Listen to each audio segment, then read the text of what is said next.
Before I get into episode 12, there were some big rumors going around the internet regarding Champa and Frieza. So there was a poster, supposedly a poster for season 2, or we can call it, let's call it the second arc of Dragon Ball Super. And in this poster, you see on the bottom, you see Vegeta holding Bulma. So, I mean, it looks like she's dead or something. We don't know where that's from. You see Goten's Trunks, okay? You see the characters. Okay, you see Super Saiyajin, Goku, and Goku-san. And then you also see Biru-san. But on the top, you see Champa and Golden Frieza. So if you've been reading the manga, you can see that Champa has something to do with Frieza. I mean, it hasn't been fully explained. But based on this poster, whether it's a real poster or fan-made or whatever it is, if you consider this poster, it seems like Champa will be coming within the next few episodes. He's going to be making an appearance, and he's going to have something to do with Frieza. Now, if the poster is true, then in that case, my assumption is that Golden Frieza trains with Champa.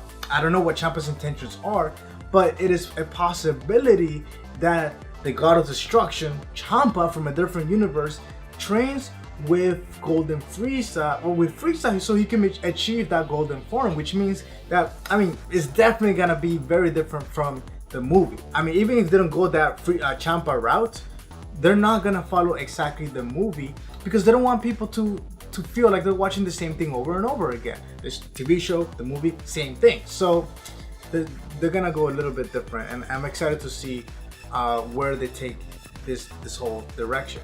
Another part of my theory is that Champa, because he was recently in the cutscene for a trading card game, and because he is in the manga, that we will be seeing him very, very soon, and we're gonna get to learn more about him and what his motives are. So I'm excited to see Champa, to see Golden Frieza, and perhaps a teamwork between the two, which is gonna cause problems for Goku.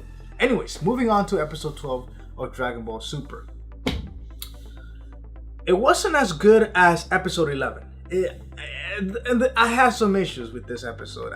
There were some great moments, some great parts about this episode, but there were some corny and cheesy moments that I was just like, WTF, what's going on?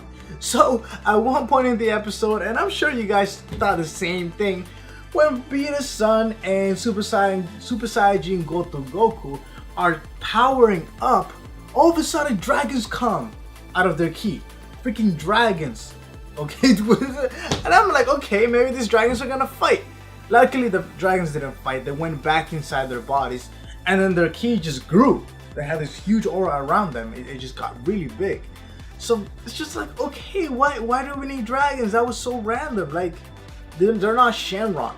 And I did notice also, taking the dragons, I noticed that Goku's dragon was screaming so much louder than Beerus's dragon. So, I mean, maybe that's something to some sort of foreshadowing. I don't know. But I did think that was kind of cheesy.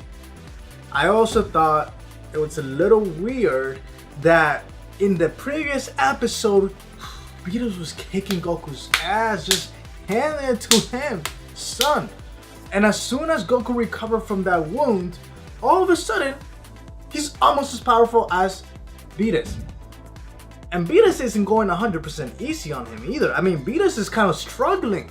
He's struggling, he's going crazy. And Goku is matching up with his power. Another thing I noticed is that they had a small censorship. A few episodes ago, when Goku hit Beerus in the face, you saw blood. You actually saw blood. And he had a scratch.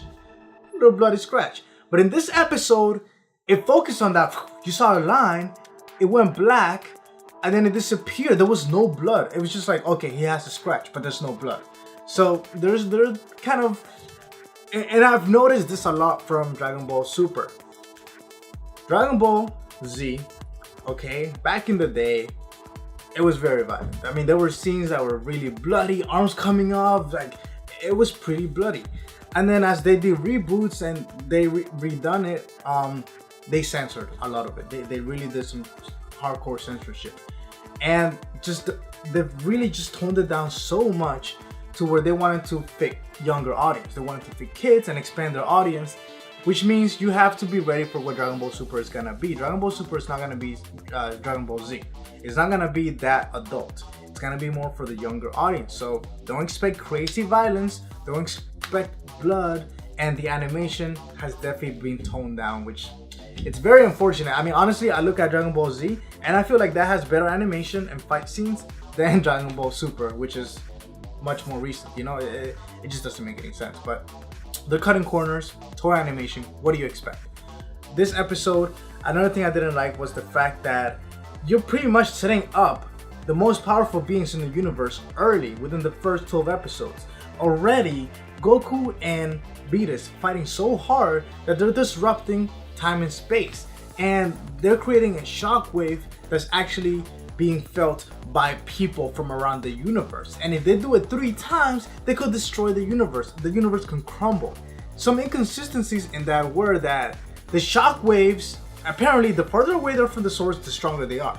But the shockwaves, humans, they were just kind of feeling sick and like But other places, the shockwaves were completely destroying planets and disrupting the sun and killing boulders. Like, it was destroying that. But for some reason, humans, I mean, it doesn't destroy them. They just kind of feel dizzy and stuff. So some inconsistencies there. But again, the fact that now you have so early in the season, like if you have anything stronger than Beerus and Goku, you can't do it anymore in our current universe. You have to go to a different universe because they're just too damn powerful. So I really wish that I didn't have that in this episode. The whole like the universe is crumbling. Like I just didn't like the way they did that with 3 punches. So that was a little weird. Goku, impressive, always adapting to the fight and learning new techniques. Beerus-san still holding on. He still has a lot of energy that he's holding off on. But that begs the question about Frieza. Is Frieza gonna be stronger than Super Saiyan God Goku? You know, like how are they gonna do this? He better be a step down from Beerus, because, I mean, there's just so many inconsistencies in Dragon Ball Super that I'm a little disappointed. Animation dips here and there. Some cheesy moments when they were punching and then you saw like a line and a line. I noticed at one scene they reused animation. They reused animation from seconds ago. Another problem, just a lot of animation problems that they're really cutting corners, and I didn't like that. Overall, a lot of talking, a lot of just the same old, like standing and then flying towards each other, punching, moving back, flying towards each other, punching, moving back again. Like, it wasn't that dynamic like the previous episode 11, which was more dynamic and more entertaining. This one wasn't dynamic. It was so static, so boring in terms of that, and I just wish they could have done a better job.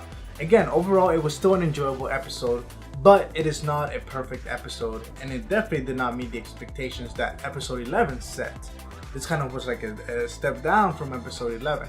Now, episode 13, I'm a little worried about that one because based on the cutscenes, it seems like it's one of those classic Dragon Ball episodes where you have like this one fight scene, this one interaction, and then talking throughout the whole episode.